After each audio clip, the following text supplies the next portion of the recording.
Good afternoon viewers, my self advocate Rajesh Yadav. आज मैं यहाँ आप लोगों के सामने उपस्थित हूँ एक बहुत ही ब्रूटल इंसिडेंट जो कि अभी हाल ही में घटित हुई है, उस पर चर्चा करने के लिए। तो ये Sathankulam, I think Sathankulam custodial death case के नाम से ये घटना फेमस हुई। एक्चुअली इस घटना में क्या हुआ था वो ब्रीफ फैक्ट मैं आपको यहाँ पे एक्सप्लेन करूँगा।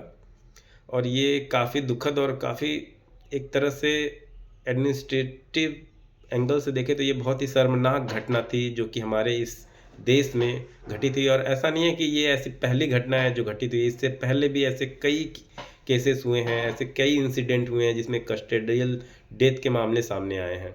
उनमें से एक ये भी घटना आजकल बहुत ज़्यादा सुर्खियों में। इसके पीछे कुछ रीज़न है जो यहाँ मैं आपको स्टेप बाय स्टेप बताने जा रहा हूँ। एक्चुअली ये घटना जो है तमिलनाडु के तूतीकोरिन डिस्ट्रिक्ट में हुई थी, जहाँ पे ये घटना जून 2020, जहाँ तक आप सभी को पता होगा, वो एक बहुत ही एक दुखद कह सकते हैं, एक दुखद पीरियड था जिसमें लाखों लोगों ने अपनी जानें गंवाई थी, जो कोविड-19 का जो टाइम था। एक्चुअली कोविड-19 में जो गवर्नमेंट सर्कुलर था, जो गवर्नमेंट की जो रूल्स थे, उसमें ये था कि सोशल डिस्टेंसिंग बनाए रखने और दुकानें या सार्वजनिक स्थानों को खोलने या फिर वहाँ भीड़ इकट्ठा करने से मना किया गया था। तो ये जो घटना घटी, ये उसी कोविड-19 के दौरान एक बाप और बेटे की ये घटना है। शायद पिता की जो पिता हैं उनका नाम था पी जयराज, और जो बेटे थे उनका नाम जे बेंकिस नाम था। तो इन्होंने अपनी जो प्राप्त सूत्रों से ये पता चला है कि इन्होंने अपनी दुकान उस टाइम खोली हुई थी, और जैसा कि ये गवर्नमेंट का सर्कुलर था कि दुकानें खुलनी नहीं चाहिए, तो किसी पुलिस वाले ने जो है इस इंसिडेंट की खबर उसे मिली कि कोई जो है किसी सार्वजनिक स्थान पे कोई दुकान खुली हुई है। वो वहाँ गए और उस दुकान को बंद करने के लिए कहा होगा।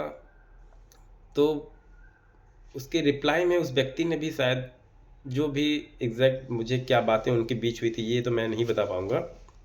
एज पर इंफॉर्मेशन जो मैं आपको बता पा रहा हूँ कि कुछ आपस में बहस हुई थी, जिसकी वजह से पुलिस ने उन दोनों व्यक्तियों को, उन दोनों बाप और बेटे को कस्टडी में अरेस्ट करके कस्टडी में लिया। और ये ट्रायल में भी ये सामने आया है कि कस्टडी में उनकी जो है पूरी पूरी रात और कई दिन तक उनकी पिटाई हुई, जिसकी वजह से इंटरनल इंजरीज और ब्लीडिंग की वजह से उनकी डेथ हो गई। तो जैसा कि एक कस्टडियल डेथ दो दो लोगों की, एक ही घर के दो व्यक्तियों की, उस घर पे क्या बीतेगी या आप सब भली भांति समझ सकते हैं। तो ये मामला काफ़ी हाईलाइट हुआ और लोगों ने इसके लिए कैंडल मार्च वगैरह और बहुत सारी जगहों पे धरना प्रदर्शन दिए, ताकि उन पुलिस वालों को पे जो है कड़ी कार्रवाई हो सके। तो इतनी सारी जो इसके लिए सोशल मीडिया पे भी काफ़ी कैंपेन चलाई गई थी। तो उसके बाद जो है उन पुलिस वालों पे, एक्चुअली इसमें टोटल 10 पुलिस वाले थे, लेकिन एक पुलिस वाला जो था उनकी जो है कोविड की वजह से डेथ हो गई थी। तो बाकी 9 जो बचे उनके ऊपर जो है एक्शन लिया गया। सीबीआई ने इन्वेस्टिगेशन किया, रिपोर्ट लगाई, ट्रायल चला और मदुरई कोर्ट ने इस पे जो है अपना डिसीजन दिया। इन 9 अपराधियों को सजाए मौत की के लिए जो है पनिश किया। और ना ही केवल एक बार, कोर्ट ने बाकायदे अपने ऑर्डर में ये लिखा हुआ है कि इनको एक बार इनकी डेथ होने के बाद इन्हें दोबारा से फांसी पे लटकाया जाए। ऐसा क्यों है? क्योंकि उन्होंने अकॉर्डिंग टू द जजेस कि इन्होंने केवल एक अपराध नहीं किया है, इन्होंने 2 अपराध किए। एक तो ये पर्सनल 2 व्यक्तियों के साथ और एक इस समाज के साथ। क्योंकि एक जो पुलिस वाले का काम है कि लोगों की रक्षा करना, और जब एक पुलिस वाला जो लोगों की सेवा करने के लिए, लोगों की रक्षा करने के लिए बना है, वो खुद ही इस समाज का भक्षक बन जाए, तो आप उस स्थिति को समझ सकते हैं कि आम जनता कहाँ तक सुरक्षित रहेगी। तो आगे जो है ट्रायल चलने के बाद जो है मदुरई कोर्ट ने इन 9 अपराधियों को मौत की सज़ा सुनाई। लेकिन जैसा कि मैं आपको बता दूं कि ये जब कोई भी सेशन ट्रायल में किसी को मौत की सज़ा सुनाई जाती है, तो ऐसा नहीं होता कि वहाँ उसको सज़ा हो गई तो वो सज़ा एग्जीक्यूट हो जाएगी, उसे तुरंत जो है फांसी दी जाएगी। इस सज़ा को जो फाइनल अप्रूवल जो हाई कोर्ट का है, वो अप्रूवल जो है मिलना ज़रूरी है।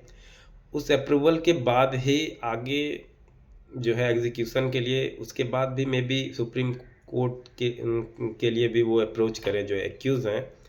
लेकिन जो है हाई कोर्ट का जो है अप्रूवल इसमें बहुत ज़रूरी है। तो जब भी कोई सेशन ट्रायल में किसी को फांसी की सज़ा दी जाती है, तो सेक्शन जो प्रीवियस सेक्शन था आई थिंक 366 आईपीसी, और फिलहाल ये बीएनएसएस का सेक्शन 407 है, जहाँ पे फाइनल अप्रूवल के लिए हाई कोर्ट के सामने जो है सारी डॉक्यूमेंट, सारी चीज़ें रखी जाती हैं। सॉरी। उसके बाद हाई कोर्ट चाहे तो उस मामले में दोबारा से कोई सर्च या इंक्वायरी का ऑर्डर भी कर सकता है, या और भी फैक्ट पर इन्वेस्टिगेशन करने के लिए कह सकता है। और हाई कोर्ट ही एक अथॉरिटी है जो इस पे फाइनल अप्रूवल लगाएगी, तब जाके ये सज़ा अप्रूव्ड होगा। तो मैं आप लोगों से एक और चीज़ जो यहाँ मेंशन करना चाहता हूँ, ऑनरेबल सुप्रीम कोर्ट ने ऐसे कई मैटर हैं, सुनील बत्रा का मैटर है, और एग्जैक्ट 2-3 ऐसे मैटर है जिसमें सुप्रीम कोर्ट ने क्लियरली ये एक्सप्लेन किया है कि कस्टडियल डेथ जो है ये कोई एक आम क्राइम नहीं है, क्योंकि एक ऐसा व्यक्ति जिसे समाज की रक्षा के लिए नियुक्त किया गया हो और वही व्यक्ति उस समाज को डिस्ट्रॉय करने में लग जाए, तो फिर आप उस समाज की कल्पना कर सकते हैं कि उस समाज का फिर क्या ही हो सकता है। तो ये थे आज के फैक्ट जो कि आपके सामने मैंने रखा है, आप इस पे अपनी प्रतिक्रिया दे सकते हैं। बाकी जब तक कि फाइनली हाई कोर्ट अप्रूव नहीं करती है, अभी तक इसका एग्जीक्यूशन नहीं किया जा सकता है। So that is the fact. और अगर कोई आपके पास क्वेरी हो तो आप मुझे कमेंट बॉक्स में ज़रूर मेंशन कर सकते हैं, चाहे इस फैक्ट से रिलेटेड या फिर कोई अदर फैक्ट हो। मैं हमेशा आप लोगों के लिए अवेलेबल हूँ।